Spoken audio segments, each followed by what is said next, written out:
5월은 가정의 달입니다.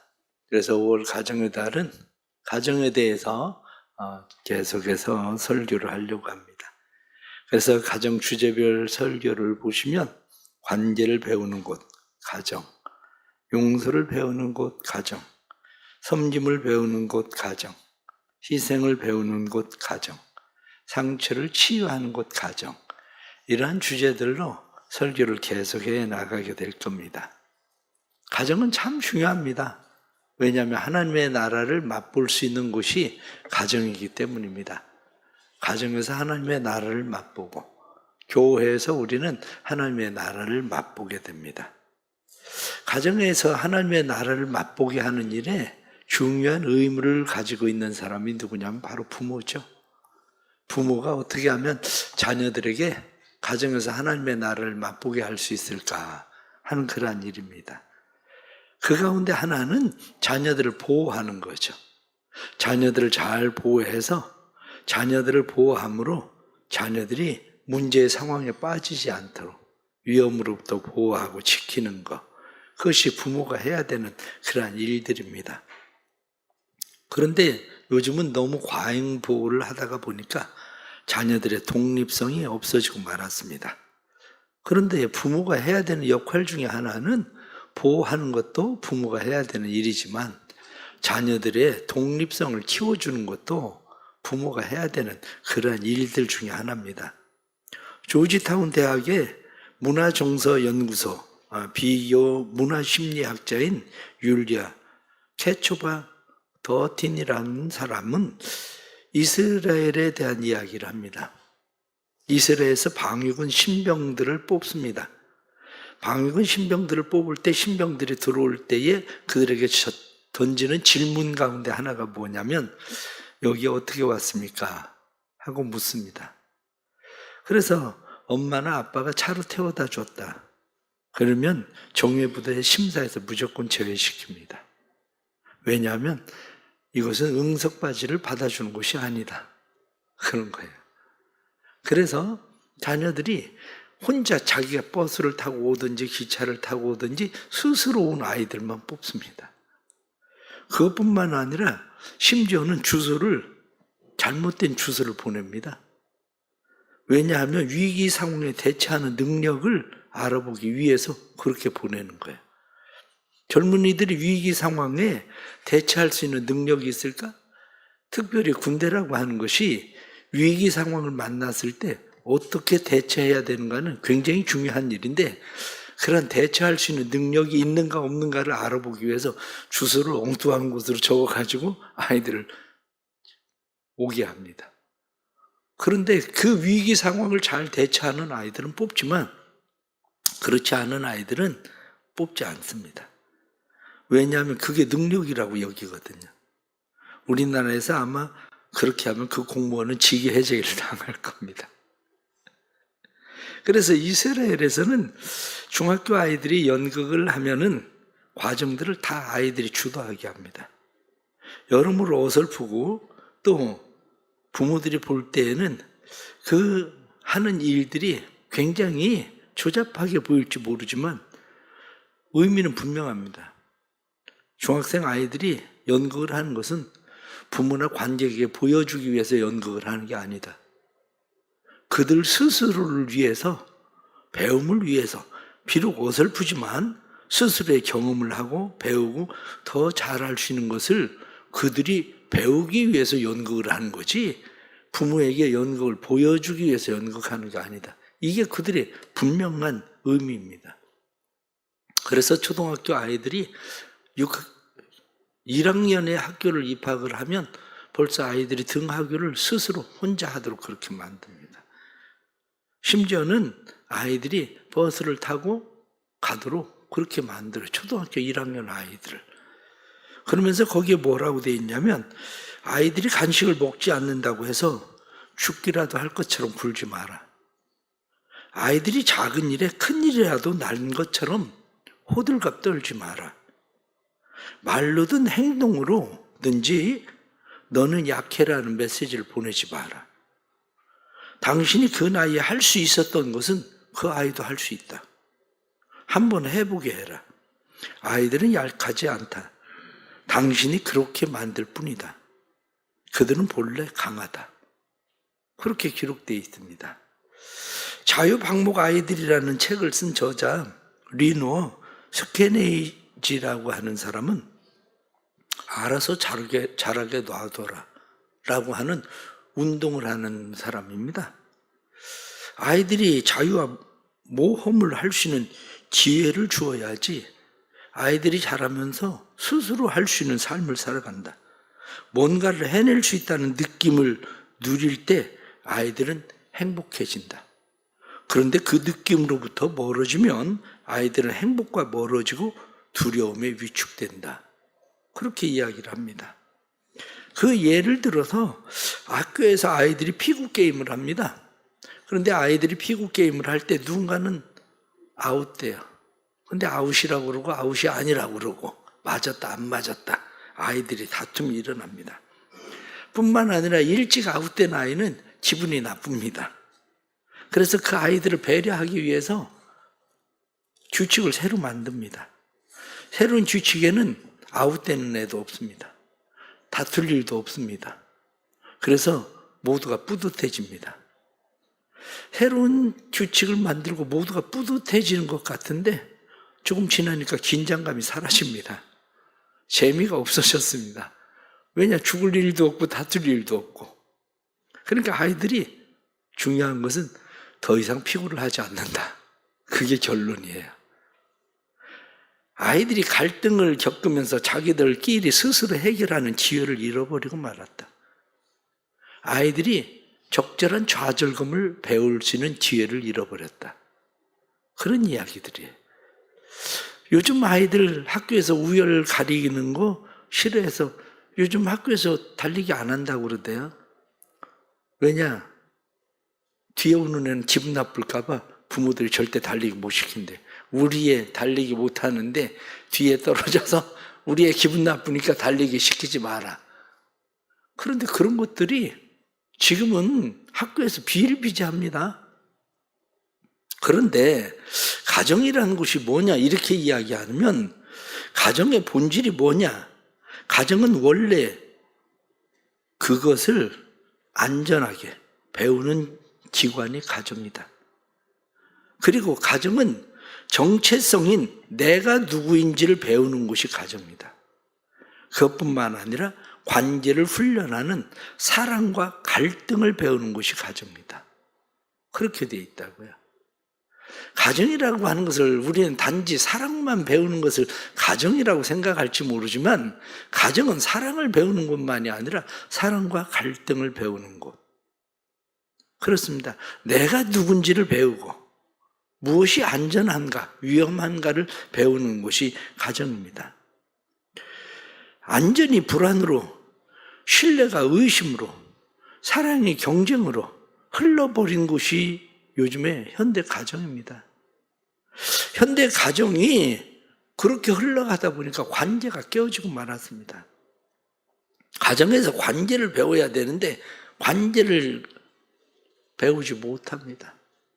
오늘 성경 간단한 본문이지만 이 간단한 본문 속에 한 가정의 모습이 그대로 들어가 있어요. 아버지 사울은 이스라엘의 첫 번째 왕입니다. 이스라엘의 첫 번째 왕인 사울은 위기의식을 느끼게 됩니다. 어느 날 골리앗이 나타났을 때에 골리앗을 처치를 하지를 못합니다. 그래서 그가 내건 것이 뭐냐면 누구든지 골리앗을 이기는 사람이 있으면 내 딸을 내가 그에게 주겠다. 그래서 그 사람을 내가 사위로 삼겠다. 그리고 이야기를 합니다. 그런데 웬걸 양이나 치던 저 목동 생활을 하고 있었던 어린 아이 같은 다윗이 와서 골리앗을 이기거든요. 그러니까 마음 가운데 자기 딸을 주고 싶지 않아. 그래서 법칙을 바꿉니다. 법칙을 바꾸어서 골리앗을 이겼지만 블레셋 사람 200명을 죽이면 내 딸을 주겠다. 그리고 이야기를 합니다. 그래서 다윗이 블레셋 사람 200명을 죽입니다. 근데 규칙을 또 바꿔요. 그게 뭐냐면 그 딸 메랍은 그러기 전에 시집을 보내버려요. 그리고 설마 골리앗을 죽였다 한들 블레셋 사람들을 200명을 어떻게 죽일까? 거기서 죽겠지. 그리고 사실은 죽음으로 내몬 건데 오히려 블레셋 사람 200명을 죽여버리니까 그러면 얼마나 그런 사유를 얻으면 마음이 흐뭇해지겠습니까?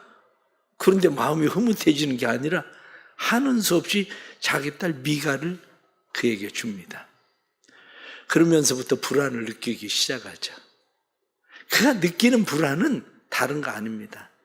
자기 아들 요나단을 끔찍히 사랑하는데 요나단에게 왕의 자리를 물려줘야 되는데 어느 날 갑자기 나타난 생뚱맞은 다윗이라는 녀석이 나타나서 사람들이 노래하기를 사울이 죽인 자는 천천히요 다윗이 죽인 자는 만만이다 이렇게 노래를 하니까 저 녀석이 빼앗을 것은 이 나라 말고 무엇이 있겠나? 이게 불안해진 거예요. 그래서 요나단에게 이야기합니다. 다윗을 가까이 하지 마라. 다윗을 멀리해라. 다윗이 차지할 수 있는 건 네가 차지해야 될 왕좌 말고는 없다. 그러니까 다윗을 가까이 하지 마라. 그러고 이야기합니다. 그럼에도 불구하고 요나단이 다윗하고 얼마나 가까워지는지, 요나단이 다윗하고 가까워질 수밖에 없었던 이유 중에 하나는 아버지를 이해를 못하겠는 겁니다. 왜냐하면 다윗을 보고 생각을 할 때, 저렇게 골리앗을 죽일 수 있는 용맹한 사람이라면, 그리고 뿐만 아니라 200명의 블레셋 사람을 이기고 다윗이 장수가 되고 나서부터는 블레셋 사람들이 이 나라에 들어오지 못하는 모습을 보면서 요나단은 생각할 때 이 나라가 진짜 안정된 것은 내가 왕이 되는 것보다 다윗이 왕이 되면 나라가 더 안정되겠다. 그 생각이 마음에 드는 거죠. 더군다나 자기 누이의 남편 아닙니까? 그러니까 요나단의 마음 가운데는 저 정도면 충분하겠다. 그런 생각이 마음 가운데 있는 거죠. 여기서 갈등이 생기기 시작하는 겁니다.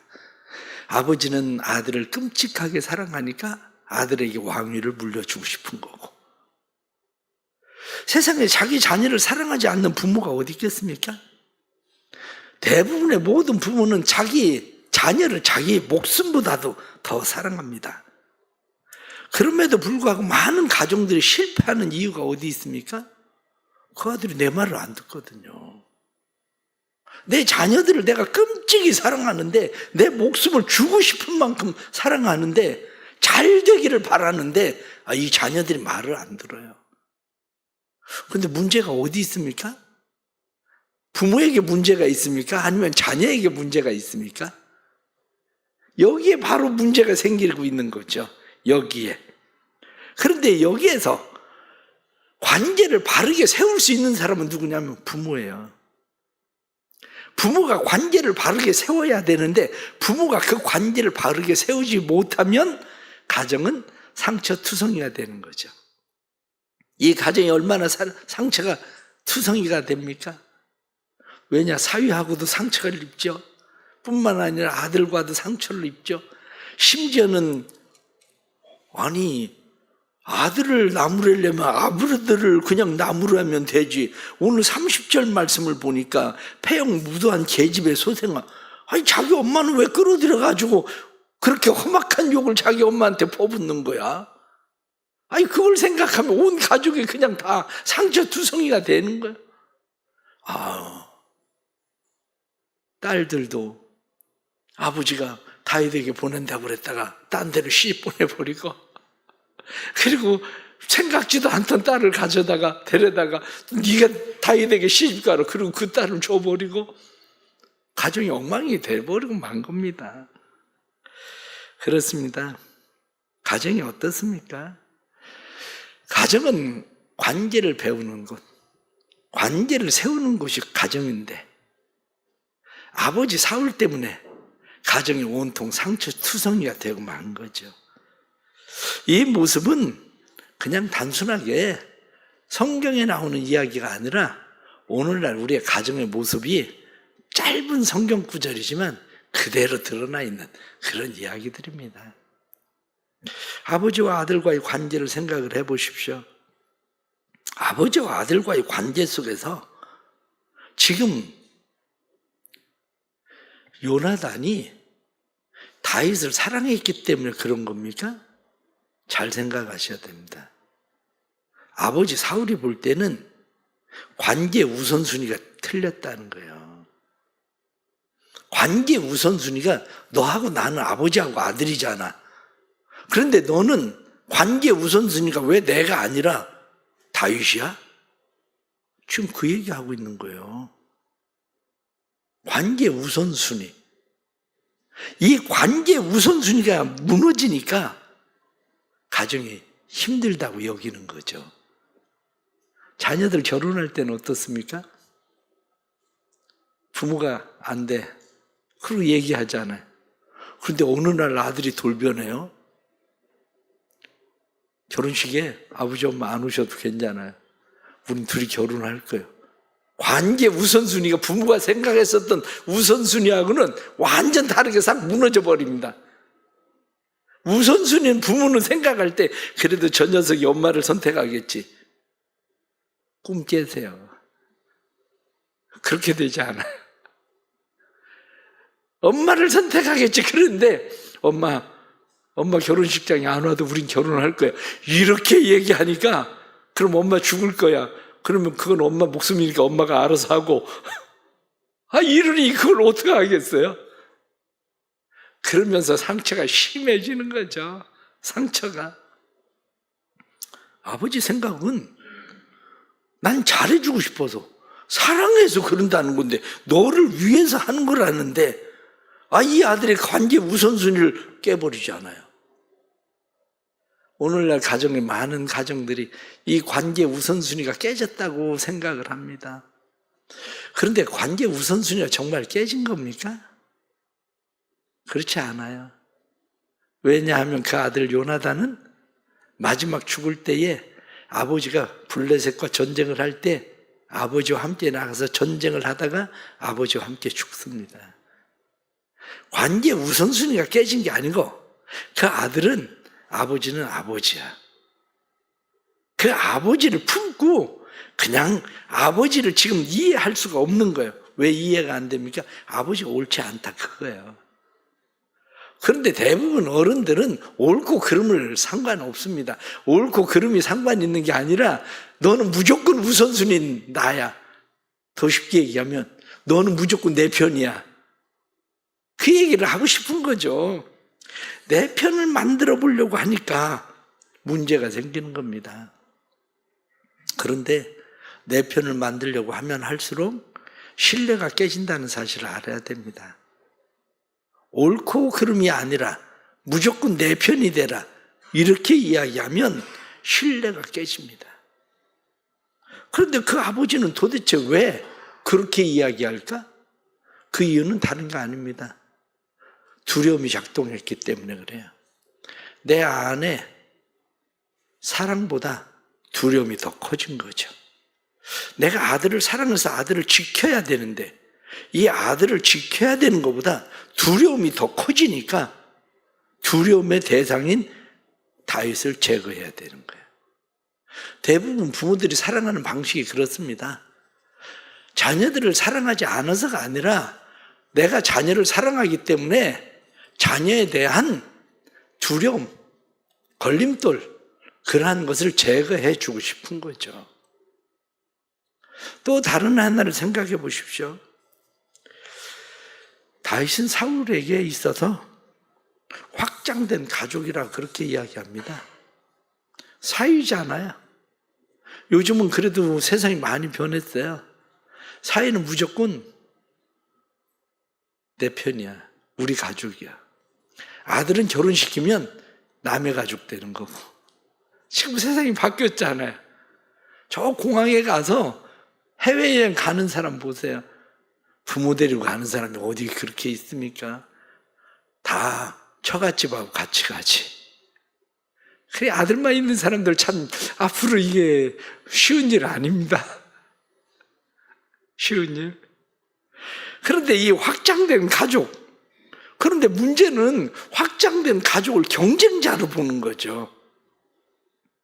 확장된 가족인데도 불구하고 확장된 가족이면 사위가 성공하고 사위가 잘 되는 일이라면 기대하고 도와줘야 되는 일인데, 오히려 확장된 가족에서 이 가족 관계를 잘못 유지하는, 적으로 생각하는 그러한 일들이 많이 생깁니다. 왜냐하면 대부분 시어머니들이 며느리를 왜 미워하는데요? 확장된 가족인데 적으로 생각해. 아들을 빼앗아간 적으로. 그러다가 보니까 가정에 문제가 생기는 거예요. 가정에. 이 가족들마다 문제는 오히려 가족이 경쟁자로 여기기 시작할 때 문제가 심각해져요. 형제 간의 경쟁자가 되고, 자매 간의 경쟁자가 되고, 심지어는 부모와 자식이 경쟁자가 되고, 사위와 며느리가 경쟁자가 되고, 경쟁자가 되기 시작하면 가족들은 위기에 빠집니다. 상추투성의 가족이 되고 마는 겁니다. 그러기에 확장된 가족을 가족으로 잘 받아들이는 마음을 가지고 있어야 됩니다. 그 마음을 열어야 확장된 가족을 내 가족으로 받아들일 수 있는 정말 사랑이 있는 곳, 갈등 속에서도 안정된 가정으로 만들어가는 법을 배우게 되는 거예요. 요나단과 다윗은 어떻습니까? 처남 매부 관계 아닙니까? 이 두 사람의 관계 속에선 단순한 친구의 관계를 넘어서 있습니다. 단순한 친구의 관계를 넘어섰다 이렇게 이야기하는 것은 그들에겐 진실과 헌신이 숨겨져 있거든요. 진실과 헌신이 숨겨져 있다는 이야기는 내가 저 사람을 통해서 무엇을 얻느냐의 문제가 아닙니다. 내가 저 사람을 통해서 무엇을 얻느냐가 아니라 나는 이 관계 속에서 어떤 사람인가의 문제죠. 내가 어떤 사람인가? 다윗이 나를 볼 때 어떤 사람인가? 요나단이 나를 볼 때 어떤 사람인가의 문제죠. 무엇을 얻느냐의 문제가 아니라, 심지어는 요나단이 생각할 때 내 왕의 자리를 뺏길지라도, 그래서 다윗에게 이야기하지 않습니까? 네가 왕이 되거든 우리 가족 보호해 줘야 된다. 그렇게 이야기하지 않습니까? 나는 어떤 사람으로 보여질까? 가정의 문제가 오늘날 많은 사람들이 가정 안에서 이렇게 나는 어떤 사람으로 보여지는가가 아니라 내가 무엇을 얻는가에 집중하고 있습니다.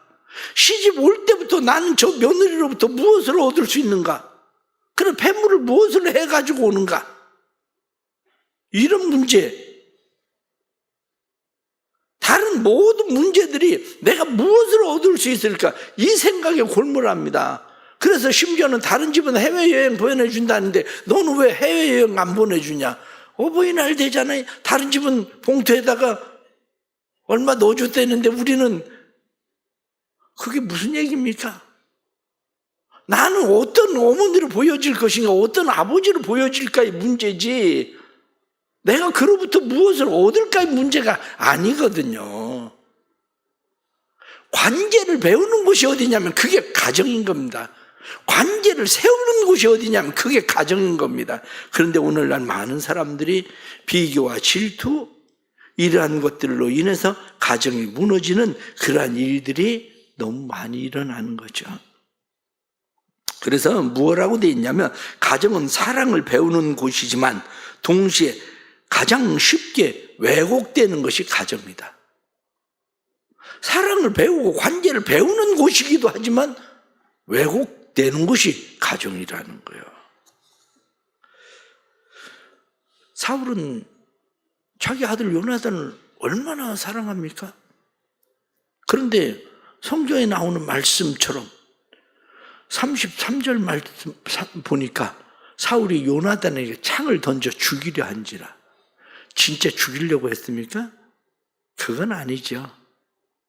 사울이 하는 일이 다윗을, 요나단을 죽이는 짓이라는 거예요. 부모가 자녀들을 사랑해서 하는 일들이 자녀들에게 창을 던지는 죽이는 일들입니다. 자녀들에게 창을 던져서 지속적으로 자녀들이 상처를 입고 자녀들에게 창을 던져서 자녀들이 죽음에 이르게 되는 일들, 그 일이 오늘날 우리의 가정 속에서 일어나고 있는 겁니다. 사울은 왕으로서 집착했다. 사울의 집착은 아버지로서의 실패를 이야기한다. 부모가 자녀들에게 집착하는 건 사랑 같지만 부모로서의 실패입니다. 사랑이 아니라, 집착된 사랑을 누가 사랑이라고 얘기합니까? 집착된 사랑을 세상에서는 다 스토커라고 얘기합니다. 사랑이라고 말하는 게 아니라. 그런데 오늘날 부모는 자녀들에게 집착된 사랑, 스토커식 사랑, 그 사랑을 행하는 거죠. 스토커식 사랑을 하는, 자녀를 위한다는 그러한 일들로 하는 일이 뭐냐? 그것이 뭐냐면 사랑이 통제로 바뀐다는 겁니다. 사랑하기 때문에 내가 통제하는 거. 사랑이 방향이 바꾸어져서 통제로 방향이 바꾸어 버립니다. 그래서 잘해주고 싶다는 생각으로, 내가 원하는 대로 되어야 된다는 생각으로 통제를 하기 시작하죠. 그런데 그것은 사랑이 아니라는 겁니다. 불안이 지배하기 시작할 때 통제는 더 심해집니다. 내가 사랑하니까 통제가 더 심해지는데, 그 이유가 어디냐면 자녀를 독립된 객체로 보는 것이 아니라 자녀를 확장된 나로 보는 겁니다. 자녀를 확장된 나로 보니까, 내가 옛날에 피아노 치고 싶었는데 내가 피아노를 못 쳤어. 그래, 우리 딸은 막 피아노를 하기 싫다는데 시켜야 돼. 왜? 자녀는 내가 확장된 나니까. 내가 하고 싶었었던 것을 사랑이라는 이름으로 자녀들에게 그것을 계속 강요를 합니다. 하나의 인격으로 보는 것이 아니라, 하나의 가치관을 가지고 있는 사람으로 보는 것이 아니라 자기와 관계된 확장된 나로 보는 일, 이러한 일이 결국에는 삶의 실패로 가져오게 되는 거죠. 사랑하는 성도 여러분, 그러나 중요한 것이 있습니다. 왜 이런 일들이 일어나는가를 조금 더 생각을 해보십시오. 이러한 일들이 일어나는 것은, 사울은 자기 아들에게 왕을 물려주고 싶었는데 얼마 가지 않아서 하나님으로부터 버림을 받습니다. 너는 왕이 아니야 라고 완전 버림을 받습니다. 그런데 다윗은 하나님 앞에 범죄를 함에도 불구하고 다윗은 그의 왕위가 자손 대대로 계속됩니다. 그 이유가 어디에 있습니까? 관계를 어디에서부터 배워야 되느냐면, 하나님과 우리 사이에서 관계를 배워야 가정의 관계가 바르게 세워집니다. 하나님과 우리 사이의 관계, 그것은 뭐냐? 이렇게 이야기하면, 하나님은 우리에게 독립심을 주셨어요. 하나님은 우리에게 지나친 간섭을 하지 않습니다. 하나님은 우리에게 자유의지를 주시고, 지나친 간섭이 아니라 하나님은 우리에게 지속적으로 말씀하시는 것은 뭐냐면, 난 너를 떠나지 않을 거야. 난 너를 포기하지 않을 거야. 나는 항상 네 곁에 있어. 이게 하나님 우리에게 하시는 일 아닙니까? 우리가 진짜 자녀들에게 주어야 되는 것은, 난 너를 사랑해. 난 너를 포기하지 않아. 나는 절대 너를 떠나지 않을 거야. 그러나 내가 너에게 자유의지를 주는 거야. 내가 통제해서 내가 원하는 대로 만드는 게 아니라, 내 통제 안에 있을 때 안전하다고만 생각하는 것이 아니라, 너도 할 수 있어. 라고 말하는 거. 그게 부모가 해야 되는 일이라는 거예요. 하나님과 관계 속에서 균형을 잡으십시오. 대부분 우리의 신앙의 실패가 어디 있냐면 하나님과 세상 사이에서 균형을 잃어버렸어요. 하나님과 세상 사이에서 균형을 잃어버리고 우리가 세상에 집착하고 세상에 치우치고 그러다 보니까 세상에 불안하고 두렵고 세상에서 우리의 삶이 그러하기 때문에 우리는 가정 안에서 그게 고스란히 드러나는 거예요. 하나님과 관계, 하나님과의 균형이 바로 잡힌 사람들은 하나님 앞에서 나를 바르게 세웁니다. 그래, 지금은 비록 힘들고 어려워도 하나님 우리를 떠나지 않아. 하나님 우리를 도우실 거야. 하나님이 우리와 함께 계셔. 주님이 우리와 함께 볼지어다 내가 세상을 이겼으니 너희도 세상을 이길 거야. 이렇게 말씀하신 대로 우리가 세상을 이길 수 있다는 믿음을 갖는 거예요. 그 믿음을 누구에게 물려주는 거냐면 자녀에게 물려주는 거예요. 그 믿음을 자녀에게 물려줘서 자녀들이 하나님과의 바른 관계, 그 관계 때문에 균형 잡힌 관계, 가정 속에서 경쟁자가 아니라 두려움의 대상이 아니라 내가 통제해야 될 대상이 아니라 바른 관계, 그것은 하나님에게서 나오는 겁니다. 우리 하나님께서 우리 성도들에게 그러한 은혜 주시기를 바랍니다. 우린 결코 혼자가 아닙니다. 지금 비록 힘들고 어려워도, 때로는 질병 가운데 있어도, 때로는 가난 가운데 있어도, 때로는 환난을 당해도 환난을 당하나 담대해라. 내가 세상을 이겼다 말씀하신 주님께서 우리와 함께 계신다는 이 바른 관계만 세워지면 우린 가정 안에서도 그것을 드러낼 수 있는 거예요. 그게.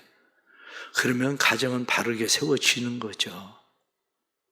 이 은혜가 우리 성도들을 통해서 우리 사랑하는 자녀들에게 일어나길 바랍니다. 뿐만 아니라 요나단이 아버지를 이해할 수 없어도 아버지를 그냥 품고 가는 것처럼 우리가 하나님을 어떻게 다 이해하겠습니까? 여러분들은 하나님을 이해하지 못해서 하나님을 버립니까? 포기합니까? 그렇지 않습니다. 하나님과의 바른 관계에 있는 사람은 하나님을 이해할 수 없어도 품고 가는 것처럼 바른 신앙을 가지고 있는 사람은 부모를 이해할 수 없어도 부모를 품고 갑니다. 전쟁터에 나가서 아버지와 끝까지 싸우다가 죽던 요나단처럼 우리의 삶은 그런 겁니다. 이 말씀들 생각하면서 함께라는 의식, 하나님이 우리와 함께 계신다. 그것이 우리를 행복하게 만드는 겁니다. 그것이 우리로 진실하고 친밀한 관계를 만드는 것입니다. 행복의 열쇠는 사랑하고 사랑 주는 사람이 함께 있다는 데 있는 겁니다. 하나님이 우리와 함께 계시기 때문에 내가 하나님을 사랑하고 하나님이 나를 사랑하기 때문에 우리는 행복한 겁니다. 내 가족들이 나와 함께 있고 내 가족들이 나를 사랑하고 나도 그 가족을 사랑하기 때문에 행복한 겁니다. 이 은혜가 우리 성도들의 삶에 넘치는 은혜가 되길 주의 이름으로 축복합니다. 기도하겠습니다. 하나님 아버지, 살아가면서 우리는 깨어진 관계들 속에 있습니다. 깨어진 관계들이 때로는 가정에서부터 시작된다는 것을 우리는 잘 압니다. 가정에서 사랑한다는 이름으로 사랑한다는 우리의 모습이 때로는 스토커처럼 그렇게 사랑을 표현하기도 합니다. 그러나 그러한 사랑은 오히려 창을 던지는 사울처럼 자녀들에게 상처를 줄 뿐이지 그러한 일들이 진정한 사랑이 아니라는 것을 우리는 다시 깨닫습니다. 왕을 세우시는 분은 하나님이시지 우리의 자녀들을 세우는 분은 하나님이시지 우리가 그것을 물려주고 싶다고 해서 되는 일이 아니라는 사실을 우리가 깨닫게 해 주옵소서. 그래서 하나님을 믿고 의지하고 신뢰하고 하나님과 함께 세상을 이기는 법을 배우게 해 주셔서 우리의 가정이 하나님과의 관계 속에 있는 가정처럼 건강한 가정, 관계가 세워지는 가정이 되도록 주님 도와주옵소서. 깨어지는 가정들을 위해서 기도합니다. 깨어지는 가정들이 하나님 새로운 관계가 세워지게 해 주옵소서. 그래서 새로운 관계들이 세워져서 깨어져 가는 가정들이 하나님의 사랑 앞에 온전히 설 수 있도록 축복해 주옵소서. 사랑하는 자녀들 위해서 특별히 기도합니다. 자녀들에게 은혜 주시길 원합니다.